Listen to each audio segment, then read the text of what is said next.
Kutsal Roma İmparatorluğu, yüzyıllar boyunca Avrupa'nın büyük bir kısmına hükmetmiş, kültürel ve politik anlamda derin izler bırakmış bir imparatorluk. Bu ihtişamlı imparatorluğun adı, Orta Çağ'ın en güçlü devletlerinden biri olarak bilinir. Tarih kitaplarında yerini almış durumda.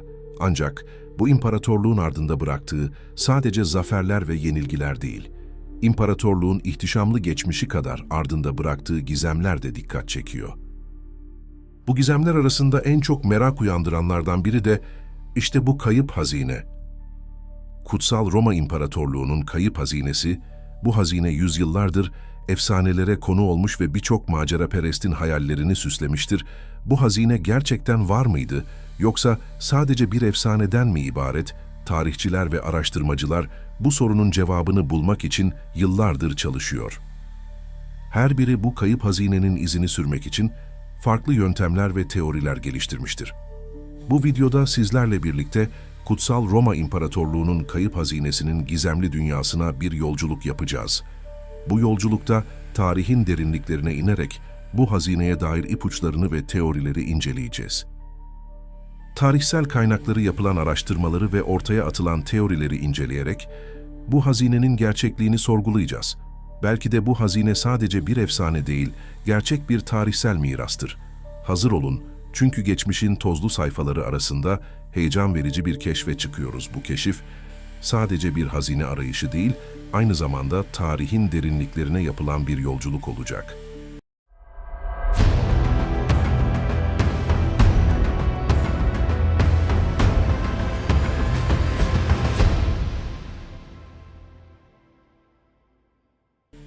Kayıp hazinenin varlığına dair en önemli ipuçları, elbette tarihsel kayıtlarda gizli.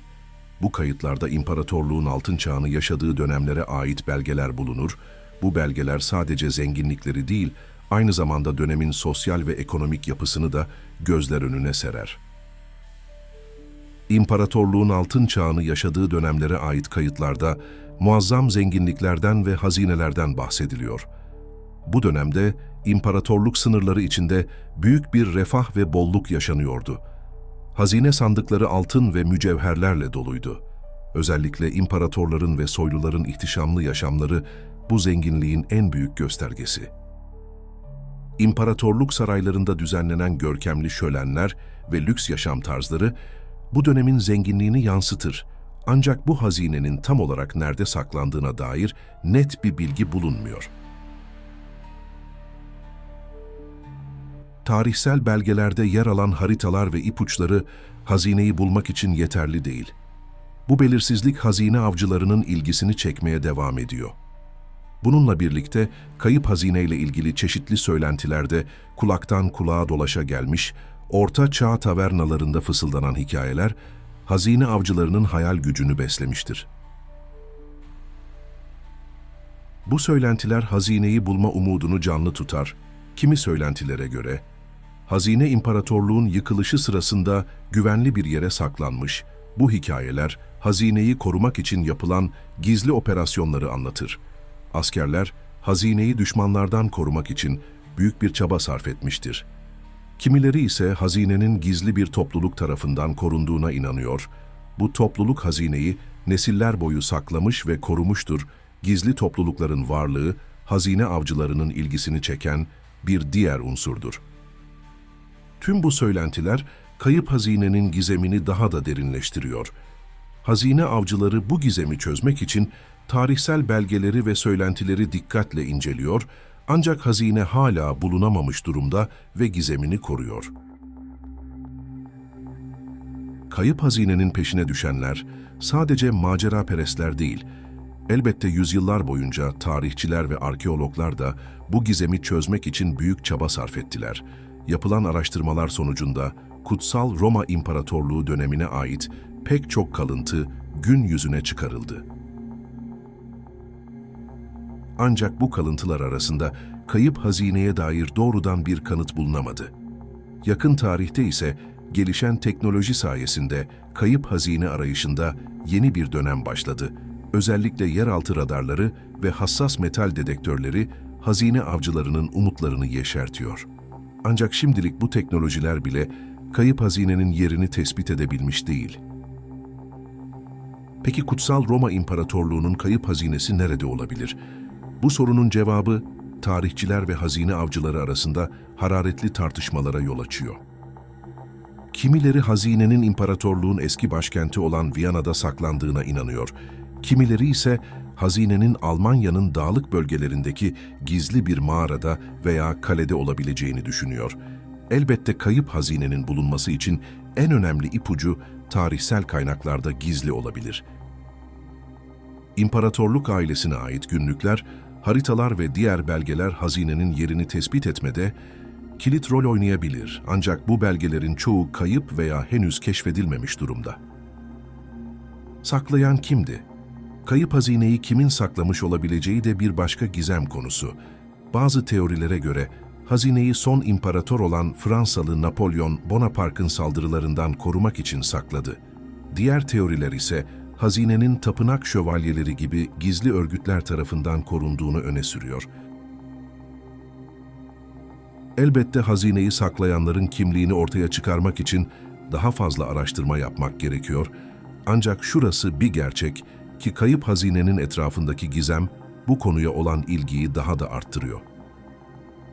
Hazinenin içinde neler var, tahminler ve beklentiler, kayıp hazinenin içinde neler olabileceği de en az yeri kadar merak uyandırıyor.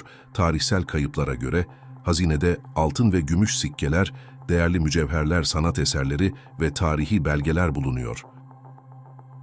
Bazı söylentilere göre hazinede kutsal kase gibi dini öneme sahip objeler de yer alıyor.